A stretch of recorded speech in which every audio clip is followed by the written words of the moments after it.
Have you wondered ever how confirmation bias impacts us? Once we have decided on something, then it will take us some 16 horses to pull us away from that belief.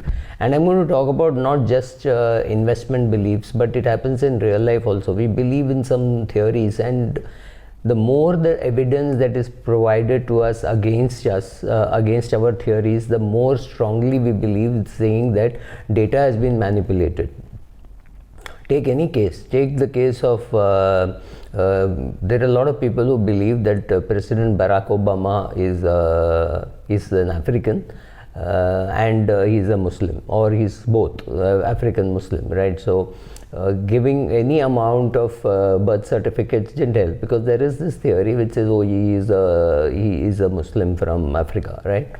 So similarly, many things. I mean, the UFO theory is one. Then there are many people who believe that man never set his foot on the moon, right? So all these theories are saying that, look, I believe that this has not happened. So giving them photographic evidence or any other kind of evidence will only push them further. For example, people believe that real estate is one of the best forms of investing. You cannot take it away from people, because they will then rationalize a lot of things. They will say, okay, if your shares go bad, what can you do? At least I can go and live in my house. Great theory, but it's got no mathematical base to say that, right? So similarly, many of us are stuck with many facts, or what we think are facts. So it is very important, if to be a good investor, to collect evidence to the contrary to what we think. For example, if you think all MNCs have very good ESG, then you have to think again. All these people, many of the MNCs created separate companies for bringing the more profitable products. You take companies like Colgate, I don't think they have introduced any new product, they're still profitable. However, some of the best products which they have in US are not there, and not there through the listed company, right?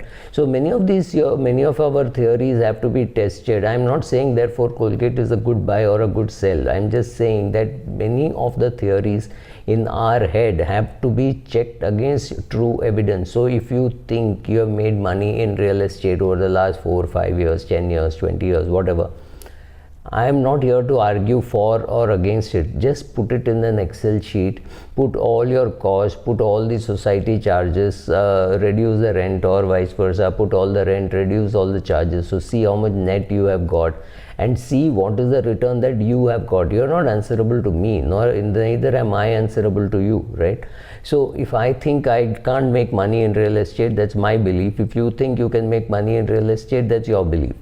It is also possible that exactly at the same time when you were losing money in Panvel, somebody else was making money in Marine Drive. So it depends on the location, right? So it is not just a simple thing of saying, oh, you can't make money in real estate, or you can make money in real estate. It depends on person to person, location to location, how long you held, when did you buy, did you get it at a good price, right? Everything. And unfortunately or fortunately, there is not enough data available to know at what price your neighbor bought, at what price your neighbor sold. That data is not available.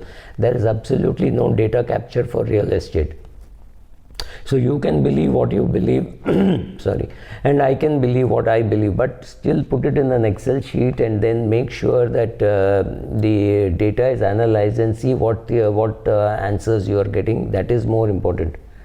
This what I would call, what is normally called by analysts as backfire theory, is the theory in which you believe, but it actually does not, it's not true. In the investing world, it can be cruel, because it will reduce your capital dramatically if you believe in certain things and you keep doing it without understanding that you are not actually making money. For example, people believe that if there is a product which is approved or sanctioned or created by a good company and approved by the regulator, it has to be a good company, a good product, and it has to make money for you. It can't be further from the truth. Look at the cricketing world. ICC ICC recognition is necessary for you to play cricket. So Kenya has ICC recognition, maybe Australia also has, India also has. Does it mean India is equal to Australia, is equal to Kenya? The answer is no. So having a recognition or having a approval by the regulator does not mean that the product is a good product, right? Let's go further. Let's go to the US. The world was made to believe, completely wrongly, by Bush that it is Saddam Hussein had weapons of mass destruction. Even today, none of us want to question what the president of the US said, because POTUS is a powerful post, right?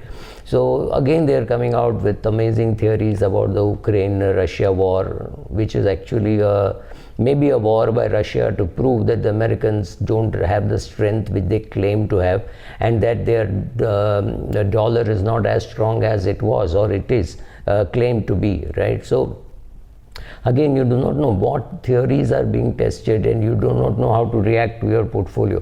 So here a lot of I'm going to read out from here that researchers went and performed a series of experiments that largely confirmed the backfire hypothesis, presenting evidence that Saddam Hussein did not have weapons of mass destruction before the Iraq war made the conservatives even more convinced that he did. Similarly, supporters of any tax regime, for example, there are people who believe that the demonetization was a great thing, and there are people who believe that demonetization was a disastrous thing for Indian economy. Same thing with GST implementation. There are people who believe it was very well implemented. There are people who believe it was very badly implemented. Same thing for the Kashmir Files movie, right? There are people who believe it's a great movie and it must be seen by everybody, and therefore it must be tax-free. And there are people who believe there is nothing great about the movie, it should not have been made, it is actually dividing the people between Hindus and Muslims. I'm not getting into the theory, I'm just saying once you take a stand, it is very difficult for me to change your stand even with a lot of evidence to the contrary, right? So how does this impact your investment?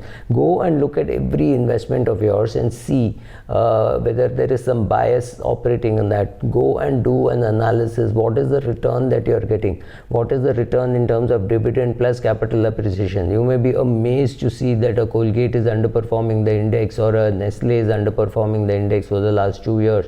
I'm not even saying that you need to do anything. I'm not saying that you should sell Colgate or buy Nestle, or sell Nestle, buy Colgate. Nothing of that sort. I'm just saying keep the only friend you have in the market is the Excel sheet, not the theories with which we have been brought up, right? So find out what are the testable theories, see what can be done, and then based on that continue your investments. Now there is something called the Spinozian investment theory, the theory of a scientist called Baruch Spinoza. He leads us that the backfire theory effect is a response to not wanting to believe, especially if you have believed in order to understand. That if the idea presented is abhorrent to your belief, then best is to ignore it. And as you get older, the more you will ignore it. If you're older and you get theories which say that what you have believed for so long has been wrong, there's a good chance that you will just ignore that data.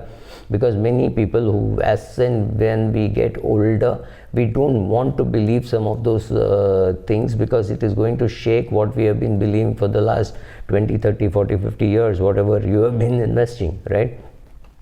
So the theory, I think, is very clear that you need to take care and to analyze your investments and to keep the number of decisions you make to be to a sensible level. So don't have a very longish, sophisticated portfolio which requires too much of brain work. It is not possible to work on that beyond maybe the age of 70.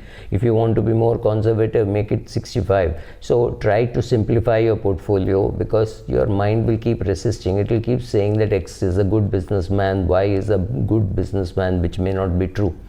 If you have invested in a group like I have in 1980s, I have invested in the Murugappa group, I have no reason to believe that the grandchildren of the same family will now run the company exactly the way the grandfathers ran it, or have the same value system. So you have to keep checking your theory, see what is happening, and rather than just sitting on your portfolio doing nothing.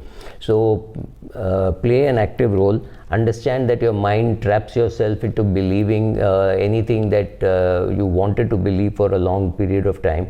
So even whether it's a vague rumor or anything, make sure that you check what is happening, and based on that you make your investments and keep improving your investments. Thank you.